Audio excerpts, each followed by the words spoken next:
बिस्मिल्लाहिर्रहमानिर्रहीम। नादिया अब्बा की यतीम भतीजी थी, नरम मिजाज और साबिर लड़की। मैं बचपन से उसके लिए दिल में एक खास नरम गोशा रखता था। मेरे जहन में नादिया की पहली वाज़ेह तस्वीर 6 साल पहले की है, जब अब्बा के इंतकाल के बाद वो बिल्कुल अकेली रह गई थी। उसकी आंखों में एक खामोश सवाल होता था, जिसका जवाब मेरी माँ ने कभी नहीं दिया, बल्कि उसके लिए अपना दरवाज़ा बंद कर लिया। मैं हर छुट्टी पर छुपकर उससे मिलने जाता, उसके छोटे से किराए के मकान पर दस्तक देता और बस यूं ही बैठकर उसकी खैरियत पूछता। वो हमेशा शुक्रिया के चंद अल्फाज में अपनी पूरी जिंदगी का बोझ समेट लेती। मैंने देखा कि वक्त के साथ उसकी नरमी और सब्र गहरा होता गया और वो खामोशी से जिंदगी के हर नशीब फराज को कबूल करती रही। जब मैंने अपनी तालीम मुकम्मल करके एक अच्छी नौकरी हासिल कर चुका और अपनी जिंदगी में इस्तेहकाम महसूस करने लगा, तो ये एहसास जागा कि अब उस जिम्मेदारी को भी पूरा करना है जो अब्बा मेरे कंधों पर छोड़ गए थे। नादिया की तन्हाई मुझे हर वक्त कांटे की तरह चुभती थी। वो सिर्फ मेरी रिश्तेदार नहीं थी, वो हमेशा से मेरे दिल का एक नामालूम हिस्सा थी। जब वो जवान हुई तो मैंने फैसला किया कि उसे तन्हाई से निकालकर अपनी जिंदगी का हिस्सा बनाऊंगा। मैंने एक दो बार अम्मा से नादिया का जिक्र किया था, मगर हर बार उनका रद्द-ए-अमल सख्त और गैर लचकदार होता था। वो एक भतीजी है बेटा, एक जिम्मेदारी नहीं, अम्मा ने ठोस लहजे में कहा था, और हमने उसकी मदद करके अपना फर्ज निभा दिया है। शादी उसकी अपनी किस्मत है। मुझे मालूम था कि अम्मा का हमने अपना फर्ज निभा दिया है का मतलब सिर्फ ये था कि उसके यतीम होने के बाद मोहल्ले में मेरी साख खराब ना हो। वो उसे खानदान का हिस्सा समझने को तैयार ही नहीं थी। मैं जानता था कि अम्मा इस रिश्ते को कभी कबूल नहीं करेंगी। उनके जहन में मेरी शादी के लिए एक बिल्कुल मुख्तलिफ तस्वीर थी, एक अमीर और बाअसर खानदान की लड़की जो हमारे घर की रौनक बढ़ाए और हमारे समाजी मकाम को मजीद ऊंचा करे। नादिया, जो कि सिर्फ सादा दिली और सब्र की दौलत रखती थी, उनके मयार पर कहीं खड़ी नहीं होती थी। लिहाजा मैंने खामोशी से निकाह कर लिया। यह फैसला मेरे लिए मुश्किल था। मैं अम्मा की नाफरमानी नहीं करना चाहता था, मगर अपने ज़मीर और नादिया के मुस्तकबिल के दरमियान मुझे अपना रास्ता चुनना पड़ा। मैं जानता था कि अम्मा इस रिश्ते को कभी कबूल नहीं करेंगी। उनके जहन में मेरी शादी के लिए एक बिल्कुल मुख्तलिफ तस्वीर थी, एक अमीर और बाअसर खानदान की लड़की जो हमारे घर की रौनक बढ़ाए और हमारे समाजी मकाम को मजीद ऊंचा करे। नादिया, जो कि सिर्फ सादा दिली और सब्र की दौलत रखती थी, उनके मयार पर कहीं खड़ी नहीं होती थी। लिहाजा मैंने खामोशी से निकाह कर लिया। ये फैसला मेरे लिए मुश्किल था। मैं अम्मा की नाफरमानी नहीं करना चाहता था, मगर अपने ज़मीर और नादिया के मुस्तकबिल के दरमियान मुझे अपना रास्ता चुनना पड़ा। मैंने अपने पुराने दोस्त कासिम को बुलाया, जो मेरे निकाह के लिए गवाह बना, और मस्जिद के इमाम साहब ने सादगी से ये फरीज़ा अदा किया। नादिया के चेहरे पर उस वक्त की मुस्कुराहट, खौफ और इत्मीनान का एक मिला जुला तासुर मुझे आज तक याद है। निकाह के बाद जब हम घर पहुंचे तो शाम की अज़ानें गूंज रही थी। मैंने एक गहरा सांस लिया और नादिया का हाथ थाम कर दरवाज़ा खोला। अम्मा सहन में बैठी थी, चाय पी रही थी, और मेरी छोटी बहन सिद्रा उनके बाल बना रही थी। जैसे ही उनकी नज़र हम पर पड़ी, चाय का कप उनके हाथ में कांपने लगा। मैंने फौरन आगे बढ़कर सलाम किया और नादिया को उनके कदमों की तरफ झुकने का इशारा किया, मगर अम्मा ने नादिया के सलाम का जवाब तक न दिया, बल्कि वो खड़ी हो गई। उनके चेहरे पर नफरत साफ नजर आ रही थी। उनकी आंखें तनी हुई थी और आवाज में एक लर्जिश थी जो गुस्से से ज्यादा धोखाधड़ी का एहसास दिला रही थी। ये क्या तमाशा है असद? उन्होंने मुझे मेरे नाम से पुकारा, जो वो तभी करती थी जब वो शदीद गुस्से में होती थी। ये कौन है और यहाँ क्या कर रही है? मैंने अपनी बात शुरू करने से पहले नादिया के हाथ पर हल्का सा दबाव डाला।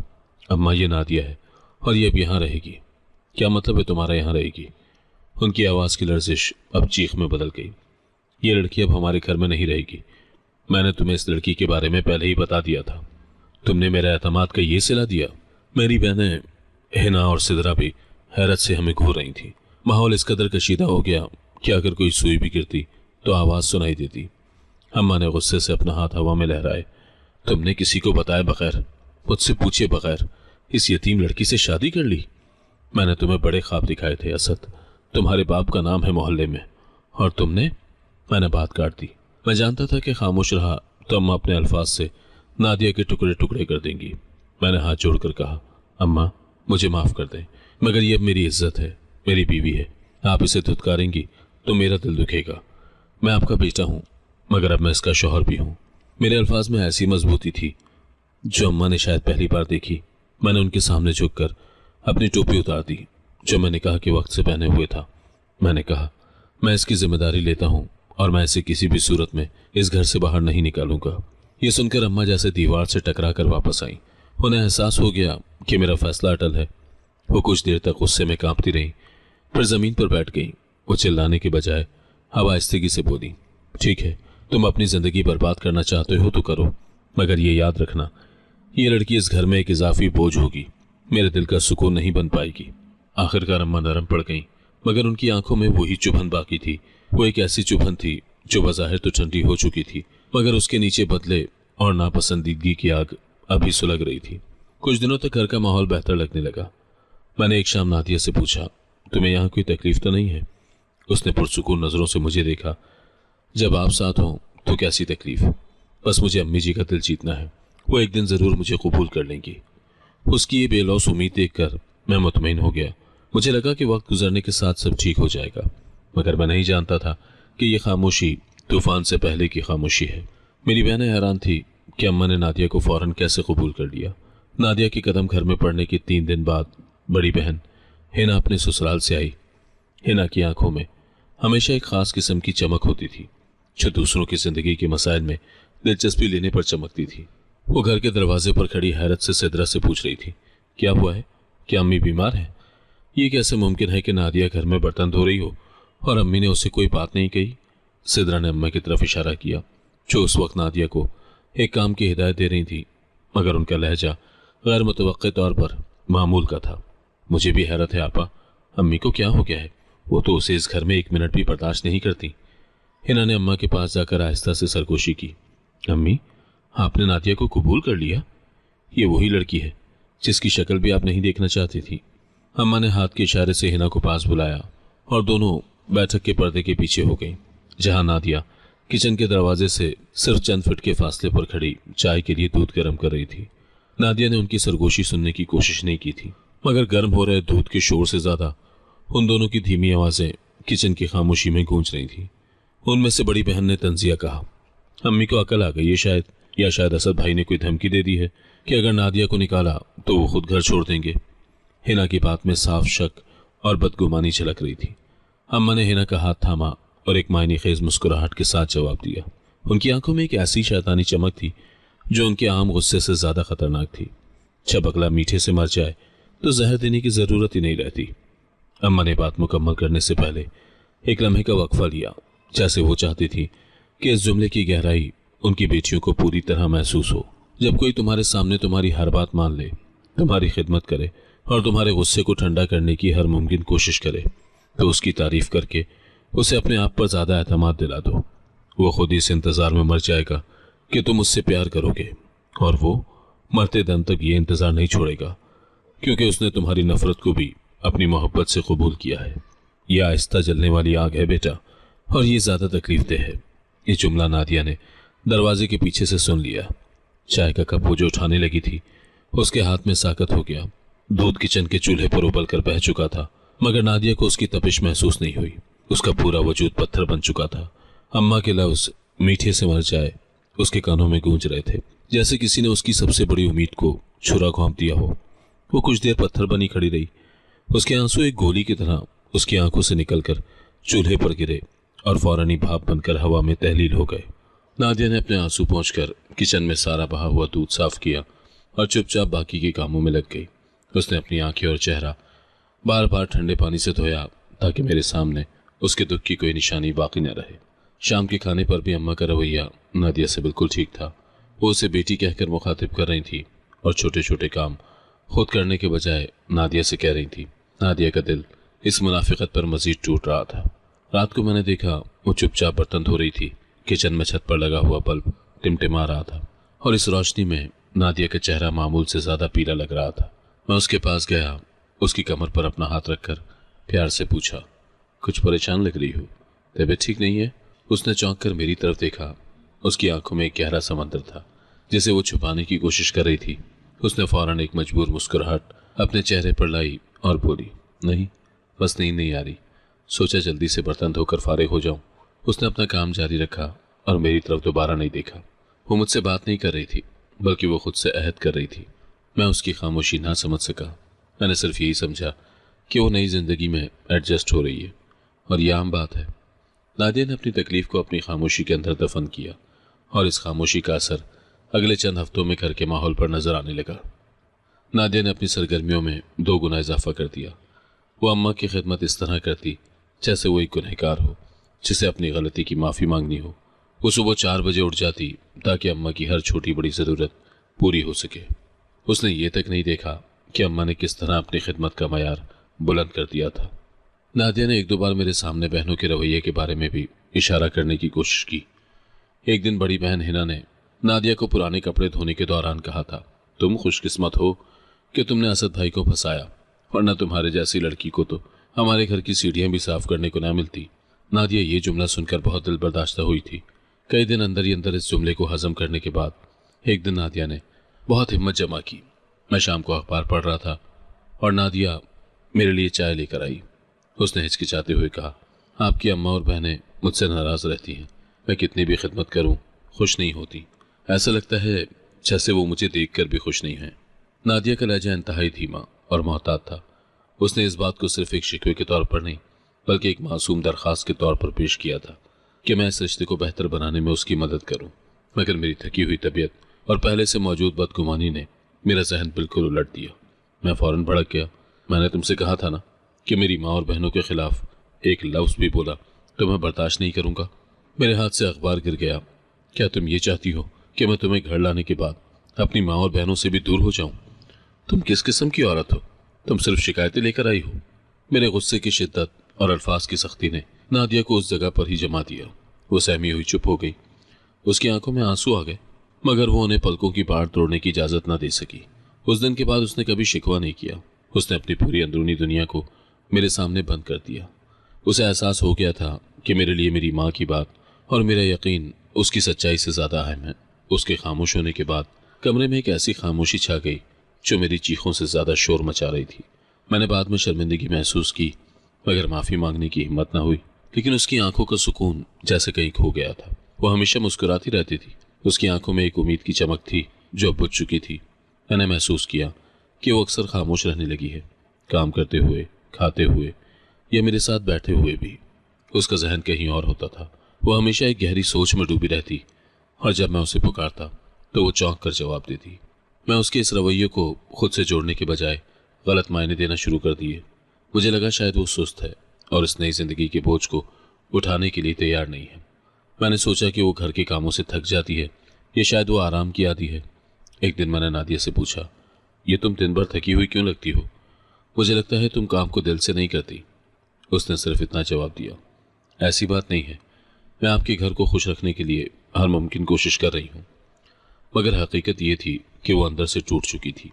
मेरी जॉब ऐसी थी कि सुबह निकलता और रात को वापस आता। सुबह जब मैं निकलता तो नादिया मुझे नाश्ता दे चुकी होती थी और बावर्ची खाने में काम कर रही होती थी। मगर अम्मा और बहनें उसे कभी तन्हा काम नहीं करने देती थी। वो हमेशा नादिया से कहती थी कि उसे बर्तनों को धोने की ज़रूरत नहीं है क्योंकि नादिया ठीक तरीके से साफ नहीं करती।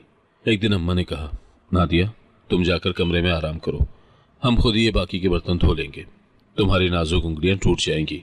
अम्मा के अल्फाज बज़ाहिर तो मीठे थे मगर उनमें कड़वा तंज था। नादिया ने फौरन जवाब दिया, नहीं अम्मी जी, ये मेरा काम है, मैं क्यों आपको जहमत दूं? मगर अम्मा ने उसे ज़बरदस्ती कमरे में भेज दिया और मेरी बहनें हिना और सिद्रा झुककर बर्तन धोने लगी। उनकी आपस की सरगोशियां नादिया के कमरे तक पहुंचती थी। देखो तो महारानी कमरे में जाकर बैठ गई हैं और हम नौकरानियां उनके बर्तन धो रही हैं। नादिया बिस्तर पर बैठी ये सब सुनती और उसके दिल में ये खौफ जागता कि जब मैं रात को आऊँगा तो मुझे कैसा मंजर नजर आएगा। मैं अक्सर देखता कि जब घर आऊँ तो नादिया फारिग बैठी होती है और अम्मी और बहनें घर के काम कर रही होती हैं। एक शाम मैंने देखा अम्मा सहन में पौधों को पानी दे रही हैं जबकि नादिया कमरे की खिड़की के पास बैठी खामोशी से एक मैगजीन पढ़ रही थी। मेरे आते ही अम्मा ने पौधे रखने वाला बर्तन जमीन पर रख दिया और सांस लेने लगी। ये मंजर देखकर मेरे अंदर गुस्से की आग भड़क उठी। ये क्या हो रहा है? मैंने अपनी आवाज़ को सख्ती से बुलंद किया। नादिया फौरन खड़ी हो गई। उसके चेहरे पर खौफ के साए थे। अम्मी को काम ना करने दिया करो, तुम यहाँ आराम कर रही हो और वो इस उम्र में बाहर धूप में काम कर रही हैं। तुम्हें क्या हो गया है नादिया? क्या तुमने इन्हें नौकर समझ लिया है? नादिया की आंखों में नदामत और तकलीफ का एक सैलाब आ चुका था मगर वो खुद पर काबू पाए रही। वो नर्म लहजे में कहती, अम्मी मुझे कुछ करने ही नहीं देती, खुद कर लेती हैं। मैंने कई बार कोशिश की कि उन्हें रोका जाए मगर वो कहती हैं कि तुम्हारे हाथ में सलीका नहीं है, या ये काम मैंने अपनी पूरी जिंदगी खुद किया है। वो सच कह रही थी। अम्मा और बहनें जानबूझकर नादिया को काम से दूर रखती थी ताकि वो खुद को मसरूफ दिखा सकें और मेरे सामने उसे सुस्त और लापरवाह साबित कर सकें। ये उनकी खामोश साजिश का एक हिस्सा था, मगर मैंने इस बात पर यकीन नहीं किया। मेरे दिल में ये बात बैठ चुकी थी कि नादिया झूठ बोल रही है। मेरा शक अब एक यकीन में बदल चुका था। बस करो नादिया, मुझसे झूठ ना बोलो। तुम बहुत आराम तलब हो चुकी हो। याद रखो, हमारी रिवायत में बीवी शौहर की माँ की खिदमत को अपना फर्ज समझती है। नादिया अंदर ही अंदर रोती, मगर वो कुछ कह ना पाती। वो जानती थी कि वो जो भी कहेगी उसका कोई फायदा नहीं होगा, क्योंकि मेरे दिल में अम्मा की बातों ने एक ऐसी खिड़की खोल दी थी जहां से सिर्फ शक ही गुजरता था। मेरी बेएतबारी ने उसके दिल पर बोझ डाल दिया। वो एक बार फिर खामोश हो गई। नादिया की खामोशी ने घर में एक अजीब सा ठहराव पैदा कर दिया था। वो एक साए की तरह काम करती रहती, नजर ना आती, मगर उसकी मेहनत के नताइज हर तरफ नजर आते। उसने अम्मा की खिदमत के लिए अपनी नींद तक को कुर्बान कर दिया था, मगर अम्मा की चालें ज्यादा जीरक थी। गर्मियों का मौसम था, दर्जा हरारत आसमान को छू रहा था। मुझे अम्मा की सेहत की फिक्र हुई। वो उम्र रसीदा थी और हीट स्ट्रोक का खतरा था। मैंने अपने कमरे में एसी लगवाया ताकि अम्मा को राहत मिले। मेरा ख्याल था कि अम्मा मेरे कमरे में दिन के वक्त आराम करेंगी और नादिया उनकी देखभाल करेगी। एसी लगने के अगले दिन मैंने अम्मा को कमरे में मुंतकिल होने को कहा। अम्मा ने खुशी से कबूल कर लिया, मगर नादिया को हिदायत दी कि वो सिर्फ उनकी खिदमत के लिए कमरे में दाखिल हो और अपना बाकी वक्त बाहर ही गुजारे। नादिया ने एक बार भी एहतजाज नहीं किया। अगले दिन मेरी बहन सिद्रा के रिश्ते वाले आने आए। मैं सुबह दफ्तर से निकलने से पहले नादिया को बता गया था कि वो सब तैयारियां वक्त पर मुकम्मल कर ले। नादिया ने बाजार से मिठाइयाँ लाने, घर की सफाई करने और सिद्रा को तैयार करने का सारा काम बखूबी सर अंजाम दिया। सिद्रा के रिश्तेदारों की आमद से 1 घंटा पहले नादिया ने अपना काम खत्म किया। खाना पक चुका था और सिद्रा तैयार होकर अम्मा के साथ बैठी थी। नादिया को एहसास हुआ कि उसके कपड़ों पर किचन के काम की वजह से दाग लग गए हैं। वो सिर्फ 5 मिनट के लिए अपने कमरे में गई ताकि ताज़ा कपड़े बदल सके। जब वो वापस आई तो दरवाजे पर शोर मचा हुआ था। रिश्ते वाले आ चुके थे और मैं अभी दफ्तर से नहीं आया था। अम्मा फर्श पर गिरी पड़ी थी और सिद्रा उनके सिरहाने खड़ी रो रही थी। अम्मा ने रोते हुए कहा, आज तुम्हारी बहन के रिश्ते वाले आए थे। मगर नादिया को जरा शर्म नहीं आई। वो ठंडे कमरे में बैठी रही। मैंने उसे आवाज़ दी कि मेरी तबीयत खराब हो रही है, मेरे सर में चक्कर आ रहे हैं, मगर उसने सुना ही नहीं। मैंने खुद ही उठकर पानी लेने की कोशिश की और गिर गई। अम्मा की बात सुनकर रिश्तेदारों ने फौरन नादिया की तरफ देखा, जिन्हें यह बिल्कुल ही शर्मनाक लगा कि नई बहू कमरे में आराम कर रही थी जबकि सास गिर गई। मैं इस दौरान घर में दाखिल हुआ और ये मंजर देखा। मेरी जॉब से थकी हुई हालत और अम्मा की गिरने की कहानी ने मेरे अंदर का गुस्सा आसमान पर पहुंचा दिया। मैंने गुस्से से नादिया पर चीखना शुरू कर दिया, तुमने ये क्या कर दिया? रिश्तेदार घर में है और तुम अपनी माँ को देख नहीं सकती? क्या तुम्हें मेरे घर की इज्जत का जरा भी ख्याल नहीं? तुम किस किस्म की औरत हो? तुमने मुझे शर्मिंदा कर दिया। वो बस इतना बोली। मैंने सब तैयारियां की थी, बस आपके आने से पहले कपड़े बदलने गई थी। मैंने अम्मी को गिरते हुए नहीं देखा। मुझे सिर्फ 5 मिनट हुए हैं कमरे में। नादिया की आंखों में इल्तिजा थी, मगर उसका जवाब मेरे गुस्से के सामने एक कमजोर सरगोशी था। लेकिन मैंने कुछ न सुना, बस अपने गुस्से में सब कह दिया। मैंने रिश्तेदारों के सामने उसकी तौहीन की। मैंने उसे हिदायत की कि वो फौरन किचन में जाए और किसी को अपना चेहरा ना दिखाए। रिश्तेदारों के चेहरों पर भी नफरत साफ नजर आ रही थी। सिद्रा के रिश्ते की बात तो ठीक रही, मगर घर की फिजा जहरीली हो चुकी थी। उस रात नादिया बिस्तर पर नहीं आई। मैंने अपना गुस्सा ठंडा होने के बाद उसे ढूंढा। वो देर तक छत पर बैठी रही। आसमान पर सितारों की कोई इंतहा नहीं थी, मगर नादिया की खामोशी की इंतहा थी। जब मैं छत पर गया तो देखा कि वो एक पुराने कंबल में लिपटी हुई खामोशी से आसमान को देख रही है। उसके चेहरे पर आंसुओं के निशान थे। मैंने उसे कहा, नीचे आ जाओ, ठंड लग जाएगी। उसने मेरी तरफ देखा। उसकी आंखें खाली और गैर हाजिर थी। आपको मुझ पर यकीन क्यों नहीं आया? मैंने आपके घर के लिए सब कुछ कर दिया। मैंने लाजवाब होकर कहा, तुम्हारे कमरे में होने का सबूत मेरी माँ का जमीन पर गिरा होना था। नादिया, माँ कभी झूठ नहीं बोलती। वो खामोश हो गई और फिर आहिस्ता से बोली, शायद सोच रही थी कि मोहब्बत में इल्ज़ाम भी सज़ा बन जाते हैं, और जब इल्ज़ाम लगाने वाला खुद शौहर हो तो वो सज़ा ज़्यादा शदीद होती है। उसके अल्फाज की गहराई ने मेरे दिल को छुआ, मगर मेरी माँ के खिलाफ ये बात सुनने की जुर्रत मुझ में नहीं थी। मैं उसे नीचे ले आया और कमरे में चुपचाप लेट गया।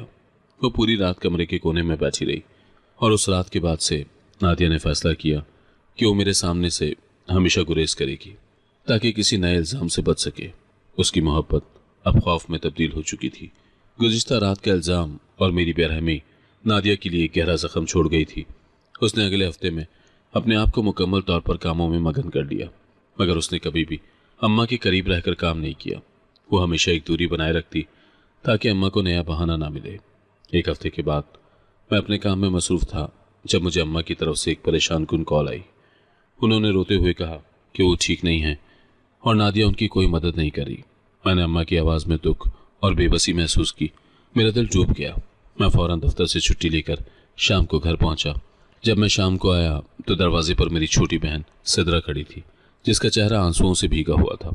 जैसे ही मैंने कदम रखा, उसने मुझे लपेट लिया और कहा, भाई, नादिया ने आज हद कर दी। अंदर दाखिल होते ही देखा अम्मा फर्श पर गिरी रो रही थी। उनके कपड़े बिखरे हुए थे और उन्होंने अपने दाएं हाथ पर दबाव डालकर रोना शुरू कर दिया। सिद्रा और हिना दोनों अम्मा के इर्द गिर्द खड़ी थी। नादिया बावर्ची खाने के दरवाजे पर साकत खड़ी थी। उसका चेहरा बिल्कुल सफ़ेद हो चुका था, जैसे उसे किसी सांप ने डस लिया हो। अम्मा ने अपनी रोती हुई आवाज़ में बमुश्किल कहा, नादिया ने मुझे धक्का दिया और एसी वाले कमरे से निकाल दिया। मैं सिर्फ ये कहने गई थी कि मेरा सर दुख रहा है, पंखा चला दो। मगर उसने गुस्से में कहा कि आप हमेशा मुझे काम करने से रोकती हैं और ख़ुद ही आराम करती रहती हैं। हिना ने फ़ौरन इस बात की तायद की। जी भाई, मैंने अपनी आंखों से देखा है। नादिया इन्हें कमरे से धक्का दे रही थी। बहनें भी रोने लगी। सिद्रा ने भी कहा कि नादिया अम्मा से बहस कर रही थी। मेरा दिमाग घूम गया। एक तो मैं दफ्तर से काम छोड़कर आया था और दूसरा ये शर्मनाक मंजर। नादिया का मुझ पर झूठ बोलना तो पहले से ही साबित हो चुका था, और अब ये कि वो मेरी माँ पर हाथ उठा रही है। मैंने बगैर सुने नादिया पर हाथ उठाया। मेरा हाथ हवा में बुलंद हुआ और उसके गाल से जा टकराया। एक सनसनाती आवाज़ पूरे घर में गूंज उठी। ये पहली बार था कि मैंने नादिया पर जिस्मानी तशद्दुद किया था। वो चुपचाप सहती रही। उसने अपने गाल पर हाथ तक नहीं रखा। उसकी आंखों में हैरत और तकलीफ के अलावा कुछ नहीं था। अगले दिन अम्मा आराम से बैठी मोहल्ले की औरतों को यही किस्सा सुना रही थी। वो अपने दाएं बाजू को झूठे दिखावे के साथ पकड़कर बैठी थी और औरतों से कह रही थी, देखो तो इस लड़की का कितना गुरूर है। ये तो अपने ससुराल में भी मेरे साथ ऐसा कर रही है। मैंने अपने बेटे की खातिर इसे कबूल किया था, मगर इसने मेरा ये हाल कर दिया। नादिया उस वक्त पौधों को पानी दे रही थी और उन औरतों से थोड़े फासले पर खड़ी थी।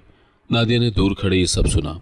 उसे एहसास हुआ कि वो सिर्फ अपने ससुराल वालों के लिए नहीं, बल्कि अब पूरे मोहल्ले के सामने एक मुजरिम साबित हो चुकी है। उसकी सच्चाई की आवाज़ अब तक पहुंच ही नहीं सकती थी, और सबसे बड़ा दुख ये था कि उसकी सच्चाई का सबसे पहला इनकार खुद मैंने किया था। वो अपना काम छोड़कर दीवार से टेक लगाकर खड़ी हो गई। उसकी आंखों में नमी नहीं थी, सिर्फ एक ठहराव था। उसने अपने दिल में फैसला किया कि अब वो सिर्फ खामोशी से जिंदगी गुजारेगी, बोलेगी नहीं। उसे महसूस हुआ कि अब अल्फाज की ज़रूरत ही नहीं है। जिसने उसे जिस्मानी अज़ियत दी, वो उसकी रूह की तकलीफ को कैसे महसूस कर सकता है। उसने उस दिन मेरे और अपने दरमियान एक फैसला कुन दीवार खड़ी कर ली। वो अब मेरी बीवी थी, मगर उसका दिल कहीं और जा चुका था। नादिया की खामोशी अब घर की सबसे बड़ी सच्चाई बन चुकी थी। मेरे हाथ उठाने के वाक़े के बाद घर में एक ऐसी गैर फितरी खामोशी छा गई जो मुझे बेचैन कर देती थी। नादिया अपना सारा दिन मेरी माँ और बहनों की नज़रों से दूर गुजारती। वो सुबह मेरे उठने से पहले नाश्ता बनाकर चली जाती और रात को मेरे सोने के बाद कमरे में आती। वो और मैं एक ही छत के नीचे अजनबी बन चुके थे। इसी दौरान अम्मा ने मेरे कानों में जहर घोलना शुरू किया। ये एक नया हरबा था जो उन्होंने नादिया को मुस्तकिल तौर पर घर से निकालने के लिए इस्तेमाल किया। मैंने महसूस किया कि जब भी मैं अम्मा के साथ बैठता तो बात हमेशा नादिया से होती, मगर उसका मकसद नादिया पर तनकीद करना होता। असद बेटा, तुम कब तक ऐसे जियोगे? अम्मा ने एक शाम चाय पीते हुए कहा।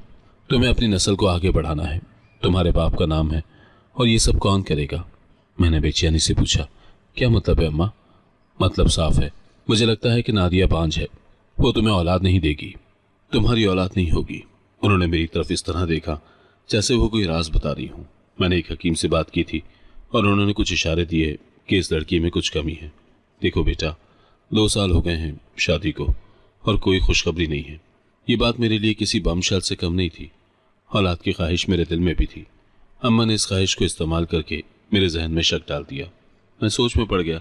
मेरा ज़मीर एक तरफ मुझ पर दबाव डाल रहा था और दूसरी तरफ अम्मा की ख्वाहिश और औलाद की तमन्ना। मैंने नादिया को सिर्फ इल्ज़ाम लगाया था, मगर अब ये बात मेरे ख़ानदान की तौसी का सवाल बन चुकी थी। नादिया को कुछ पता नहीं था, मगर उसे महसूस हो रहा था कि घर में कुछ बड़ा होने वाला है। एक रात मैंने उठकर देखा तो नादिया सजदे में थी। उसका पूरा वजूद हिल रहा था। जब वो उठी और दुआ के लिए हाथ उठाए तो मैंने पहली बार उसके हाथों को कांपते हुए महसूस किया। उसका चेहरा आंसुओं से भीगा हुआ था, मगर उसके लबों पर कोई शिकायत नहीं थी। वो सिर्फ अल्लाह से मदद मांग रही थी। मैंने आहिस्तगी से उसका हाथ थामा। नादिया, क्या हुआ है? क्या तुम बीमार हो? वो फौरन चौंक कर पीछे हट गई। नहीं, मैं बस दुआ कर रही थी। उसने अपने आंसू पोंछे और अपनी जगह से उठ गई। मैंने उसे झूठा इत्मीनान देने की कोशिश की। अम्मा कह रही थी तुम्हें औलाद नहीं हो सकती। उसने मेरी बात काट दी। अगर अल्लाह की रजा होगी तो ज़रूर होगी, अगर नहीं भी हुई तो भी मैं आपके साथ हूँ। उसके ईमान की पुख्तगी ने मुझे एक लम्हे के लिए हिला दिया, मगर फिर भी मैंने आंखें बंद कर ली। मैंने अम्मा की बातों और सुंबुल की खूबसूरती को नादिया के टूटे हुए एतमाद पर फौकियत दी। इंसान जब माँ और बीवी के दरमियान फंस जाए तो अक्सर इंसाफ खो देता है। मैंने उस रात नादिया के पहलू में लेट कर भी उससे दूर रहने का फैसला कर लिया था, और यही नादिया को सबसे ज़्यादा तकलीफ दे लगा। मेरे और नादिया के दरमियान अब औलाद और दूसरी शादी की बात एक साए की तरह मंडला रही थी। मेरे दिल में अम्मा की बातों पर यकीन और नादिया की खामोश कुर्बानियों के दरमियान एक शदीद कशमकश जारी थी। मैंने अपने आप को काम में इतना मसरूफ़ कर लिया था कि मैं घर के हकीकी हालात से बेखबर रहा। एक दिन मैं दफ्तर की फ़ाइल भूलकर अचानक घर वापस आया।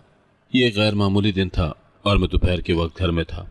मैंने सोचा कि मैं खामोशी से जाकर फ़ाइल लूँगा और किसी को पता भी नहीं चलेगा, मगर जैसे ही मैं घर के करीब पहुँचा मैंने अपने कमरे से ऊंची आवाज़ में किसी फिल्म के चलने की आवाज़ सुनी। अंदर रोमानवी डायलॉग सुनकर मेरा खून खौल गया। ये क्या है?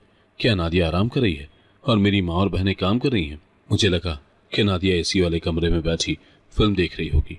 मैं गुस्से से कमरे की तरफ बढ़ा ताकि उसे रंगे हाथों पकड़ सकूं और आज उसे गैर जिम्मेदारी की सजा दूं, मगर जैसे ही मैं गैलरी से गुजरा मेरी नज़र किचन पर पड़ी। नादिया किचन में बर्तन धो रही थी। उसने मुझे नहीं देखा था और वो उस वक्त धूप में खड़ी थी। बर्तनों का ढेर लगा हुआ था और उसके माथे पर पसीने के कतरे थे। मैं चौंक कर रुक गया। फिल्म की आवाज़ मेरे ही कमरे से आ रही थी। मैंने पलटकर कमरे के दरवाजे के करीब जाकर झांका। सामने सुंबुल बैठी थी, जो मेरी पलंग पर लेटी हुई बड़े आराम से फिल्म देख रही थी। उसने रिमोट को वॉल्यूम इतना ज़्यादा कर रखा था कि पूरी गली सुन सकती थी। मेरे कमरे के एसी की हवा उसके चेहरे पर पड़ रही थी और वो किसी शहजादी की तरह लेटी हुई थी। तभी सुंबुल ने सिदरा से कहा, ज़रा उस नौकरानी को बुलाओ, मेरे लिए चाय बनाए, मेरा गला सूख गया है। सिदरा ने अम्मा से कहा, नादिया को बुलाएं, वो बनाएगी चाय। अम्मा ने बाहर किचन के दरवाजे पर जाकर जोर से आवाज़ दी, ए नादिया, तुम्हारा दिमाग ख़राब है क्या? क्या तुम बैरी हो गई हो? फ़ौरन यहाँ आओ और सुंबुल के लिए चाय बनाओ। नादिया ने खामोशी से अपने हाथ धोए और अंदर आई। वो परेशान लग रही थी। सुंबुल ने नादिया को देखकर तंजिया मुस्कुराहट दी।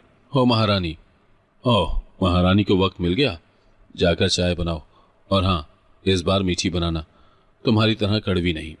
मैं चौंक गया। ये सब देखकर मेरा दिल लरस गया। नादिया मेरे कमरे में नहीं थी, सुंबुल थी, और वो उसे नौकरानी कहकर मजाक उड़ा रही थी।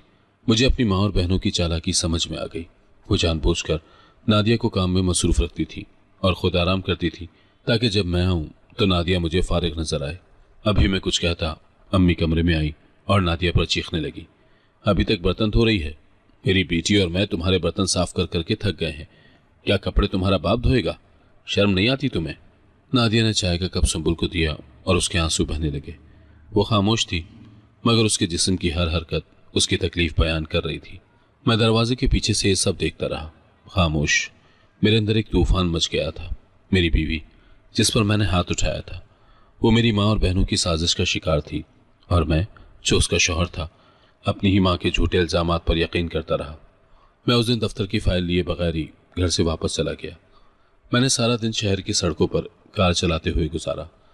मेरे दिमाग में अम्मा और सुंबुल का मंजर और नादिया के आंसू घूम रहे थे। मैं एक ऐसे गुनाह का बोझ उठाए हुए था जिसकी तलाफी मुमकिन न लगती थी। जब मैं रात को घर लौटा तो सब कुछ मामूल पर था। मैं कमरे में बैठा था कि अम्मा अंदर आई। उनके चेहरे पर एक फातिहाना मुस्कुराहट थी और वो अब बिल्कुल भी बीमार नहीं लग रही थी। मैंने तुम्हारे दिल में दूसरी शादी की बात डाल दी है, अब सुंबुल बहू बनेगी। अम्मा का लहजा हतमी था। मैंने सुंबुल के वालिद से भी बात कर ली है और वो राजी हैं। बस तुम्हें नादिया को तलाक देकर ये काम करना है। मेरे कदमों तले से ज़मीन निकल गई। ये सब इतनी जल्दी और इस कदर बेरहमी से हो रहा था कि मुझे यकीन ही नहीं आया। क्या आप मुझे तलाक के लिए कह रही हैं? हाँ, इस लड़की ने तुम्हारी ज़िंदगी में सिवाय जिल्लत के कुछ नहीं दिया। अम्मा ने मेरे हाथ को दबाते हुए कहा। तुम्हारी हकीकी खुशी सुंबुल के साथ है। अब इस फजूल रिश्ते को खत्म करो। नादिया ये सब दरवाजे के पार से सुन रही थी। वो मेरे लिए चाय लेकर आई थी और जैसे ही उसने दरवाजे के करीब कदम रखा उसने अम्मा के आखिरी जुमले सुन लिए। चाय की ट्रे उसके हाथ में कांपने लगी। अम्मा मेरे कमरे से बाहर निकल गईं और नादिया ने कमरे में कदम रखा। वो खामोशी से चाय की ट्रे मेज पर रखकर वापस जाने लगी। मैंने उसे पुकारा, नादिया रुको। वो दरवाजे पर रुक गई। उसने पीछे पलटकर मेरी तरफ नहीं देखा। उसने उस रात मुझसे सिर्फ एक जुमला कहा, अगर आपको सुकून इसी में है तो मैं खुद चली जाऊंगी। उसकी आवाज में कोई शिकवा नहीं था, सिर्फ एक थका हुआ अज़म था। मैं आपको और अम्मा को किसी तरह की तकलीफ नहीं देना चाहती। वो जुमला मेरे दिल पर तीर बनकर लगा। मैं उसकी खामोशी और उसके जवाब में मौजूद बेपनाह दर्द को महसूस कर सकता था। मैंने उसे रोकने की कोशिश ही नहीं की। मैं इतना शर्मिंदा था कि उसकी आंखों में नहीं देख सकता था। मैंने कुछ दिन तक खुद को काम में मसरूफ रखा, मगर ज़मीर चीखता रहा। मुझे याद आया कि नादिया के साथ मेरा निकाह कितना सच्चा और खालिस था। मैंने अम्मा की चालाकियों को अपनी आंखों से देखा था, मगर इसके बावजूद मैं उनकी बात पर तलाक देने को तैयार हो रहा था। मैं रातों को नहीं सो पाता। मेरे दोस्त कासिम ने भी मुझे समझाया कि मैं गलती कर रहा हूँ। असद, माँ का एहतराम अपनी जगह, मगर बीवी का हक वो भी अहम है जो तुम उसे दे रहे हो। तुमने खुद देखा है कि तुम्हारी माँ तुम्हारी जिंदगी को कंट्रोल कर रही है। क्या तुम एक चाल के लिए अपना सच्चा रिश्ता तोड़ दोगे? कासिम ने मुझे शदीद तंबीह की। आखिर एक दिन मैंने खुद फैसला किया। मैं जानता था अगर मैंने नादिया को तलाक दे दी तो मैं कभी खुश नहीं रह पाऊंगा। मैंने अम्मा की ख्वाहिशात के बजाय अपने दिल की आवाज़ सुनने का फैसला किया। मैंने ये फैसला किया कि अम्मा और मेरी बहनें जो भी सोचें, मैं अपने और नादिया के रिश्ते को बचाऊंगा। मेरे फैसले ने मेरे दिल को एक नया इत्मीनान बख्शा। मैंने नादिया की खामोशी को तोड़ा, मगर अम्मा का जवाब देने की हिम्मत नहीं कर पाया। मैं जानता था कि अगर मैंने अम्मा से बात की तो वो मुझे इस फैसले से बाज रखने की पूरी कोशिश करेंगी। सुबह के वक्त जब अम्मा और बहनें अपनी नींद पूरी कर रही थी, मैं नादिया के कमरे में गया। वो एक छोटी सी चटाई पर बैठी सुबह की नमाज पढ़ चुकी थी। उसके चेहरे पर एक अजीब सी मासूमियत और थकन थी। मैंने नादिया का हाथ पकड़ा। वो चौंकी, जैसे किसी ने उसे गहरी नींद से जगा दिया हो। नादिया, मुझे माफ़ कर दो। मैंने पहली बार दिल से ये अल्फाज कहे। मैंने तुम्हें तकलीफ दी, मैंने तुम पर एतबार नहीं किया। मैंने सब कुछ देख लिया है। उसकी आंखों में आंसू आ गए, मगर उसने अपना हाथ पीछे नहीं खींचा। मैंने कहा, चलो हम अलग मकान में रहेंगे। वह हैरत से बोली, क्या अम्मा नाराज़ नहीं होंगी? वो क्या कहेंगी कि मैंने आपको उनसे दूर कर दिया? मैंने उसके हाथ को मजबूती से थामा। अब बहुत नाराज़ियाँ हो चुकी, अब सुकून चाहता हूँ। मैं तुम्हें वो सुकून देना चाहता हूँ जिसकी तुम हकदार हो, और मैं तुम्हें अपनी माँ और बहनों की बातों की वजह से अब और तकलीफ नहीं दे सकता। नादिया की आंखों में उम्मीद की एक नई किरण चमक उठी। उसने खामोशी से हाँ कर दी। हमने अगले ही दिन एक छोटा सा किराए का घर ले लिया जो हमारे पुराने मोहल्ले से थोड़ा दूर था। ये एक बहुत सादा और छोटा सा घर था, मगर इसमें सुकून की एक ऐसी खुशबू थी जो मेरे पिछले घर में कभी नहीं थी। जब मैं अम्मा को ये फैसला सुनाने गया तो उन्होंने शोर मचा दिया। वो रोने लगी, चिल्लाने लगी कि मैंने अपनी बीवी की वजह से उन्हें छोड़ दिया है। उस बदबख्त लड़की ने मेरे बेटे पर जादू कर दिया है। मैंने अम्मा के कदमों में बैठकर कहा, मैं आपको नहीं छोड़ रहा अम्मा, मैं सिर्फ अपना घर अलग कर रहा हूँ।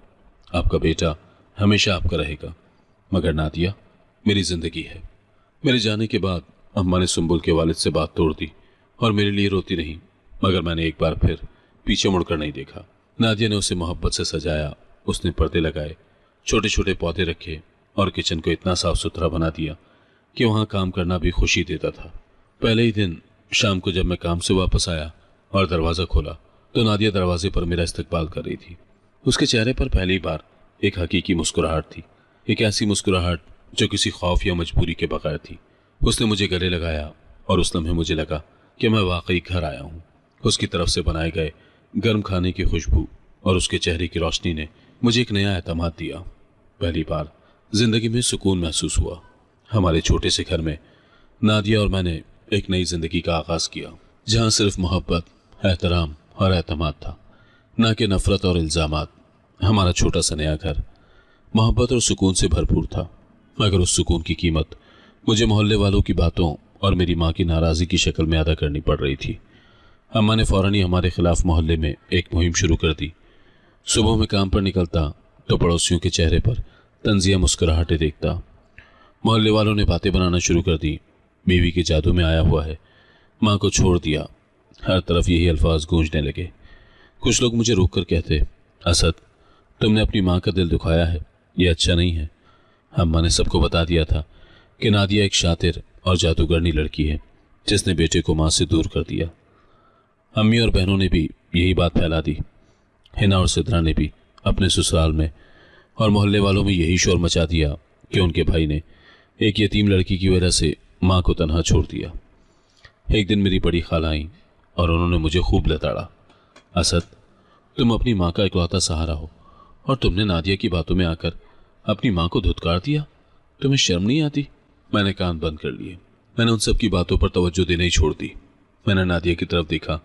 नादिया ने कभी जवाब ना दिया, न मोहल्ले वालों को, न ही फ़ोन पर खाला को। उसने इस सारे मनफी माहौल को अपने ऊपर हावी नहीं होने दिया। जब भी कोई पड़ोसन उसे ताना देती, वो सिर्फ मुस्कुराकर उसे नज़रअंदाज कर देती। मैंने महसूस किया कि जब इंसान सच पर हो तो वक्त ही उसका गवाह बन जाता है। नादिया का सब्र और मेरी पुख्तगी ही हमारा हथियार थी।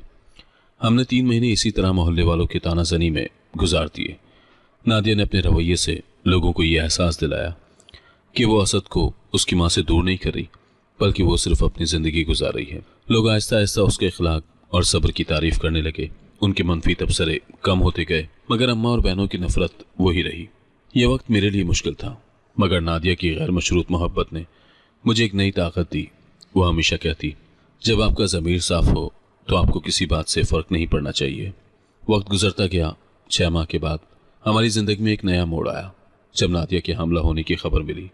ये खबर हमारे लिए एक मौजज़े से कम नहीं थी, ख़ास तौर पर इसलिए कि अम्मा ने उसे बांझ करार दे दिया था।